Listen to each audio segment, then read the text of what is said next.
So Anthony Joshua manages to completely destroy and beat the brakes out of Otto Wallin and managed to stop him in the fifth round. I believe it was the fifth round he stopped him by. Either he retired in the fourth round or he retired by the fifth round.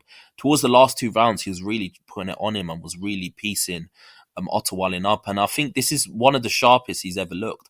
As soon as the first bell sounded, um, he landed a body shot and he completely. I think he surprised Otto Wallin. I didn't think Otto Wallin expected him to start so soon. All throughout the build up of this fight, the whole fight week, he was very businesslike and corporate, and he seemed very focused.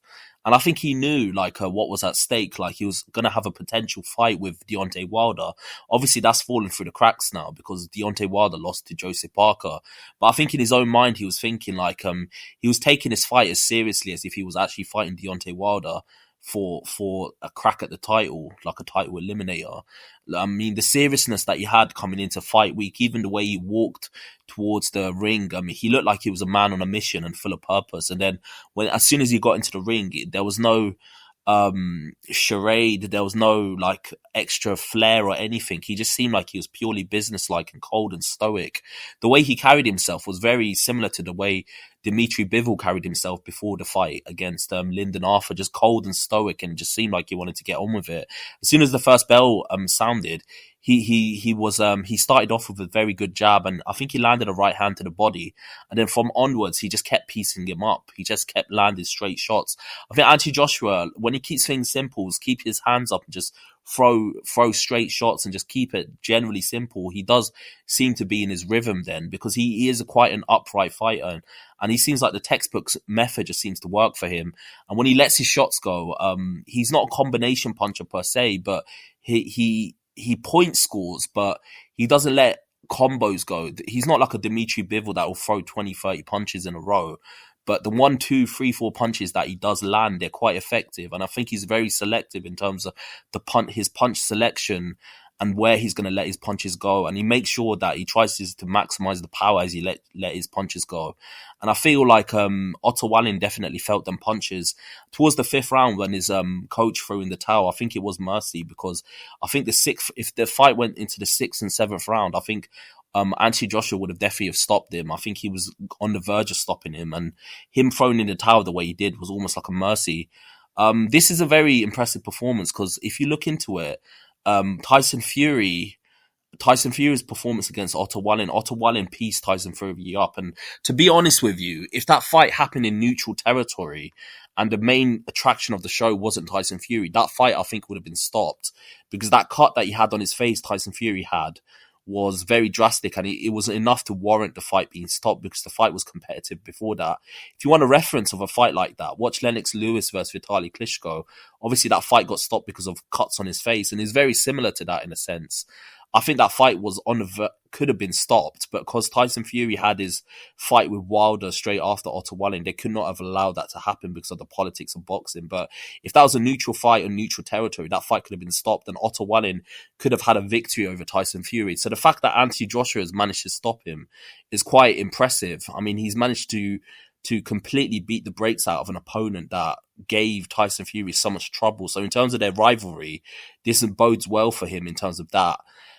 So yeah, this was a very impressive performance, and I think I mean, it shows his levels. It shows where he's at in terms of him as an opponent. I think it shows he's definitely still in the mix, and he's definitely, I think he's a top 5 heavyweight, Anthony Joshua. Even though the last 2 performances of him were quite questionable, his performance against Elenius, he was a bit too circumspect, and he didn't really open up until the 7th. I think it was the 8th round he knocked him out in. Before that, he looked like he was on the verge of getting outboxed by Helenius at spots, and obviously against I can't remember the guy's name, Franklin. I think he was a bit too circumspect there. But against Otto Wallin, he seemed full of confidence. And I think it's because of the fact that he's quite familiar with Otto Wallin.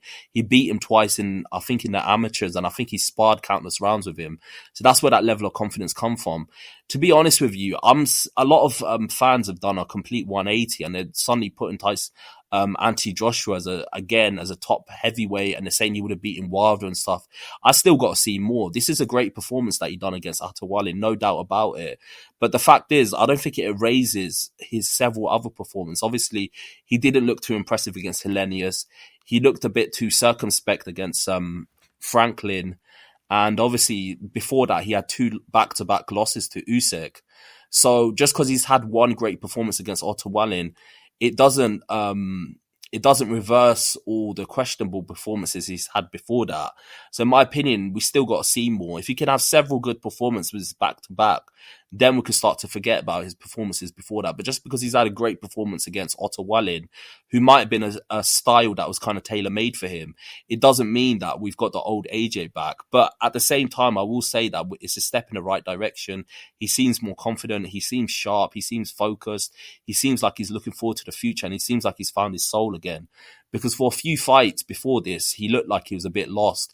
I think we can credit a lot of this success to Ben Davison. I think Ben Davison is a good trainer for Anthony Joshua. And one thing I'll say about Ben Davison, in a weird way, I feel like he's a bit of a therapist.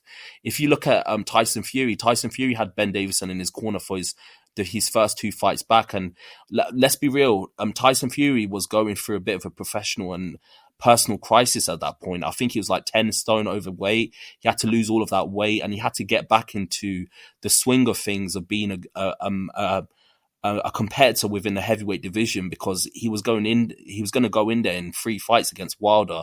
And I think the fact that Ben Davison managed to get him out of that funk and managed to turn his career around and managed to help him lose weight and get that eye of the tiger back and get that drive back to do that shows you, in terms from a psychological perspective, Ben Davison is almost like a good therapist.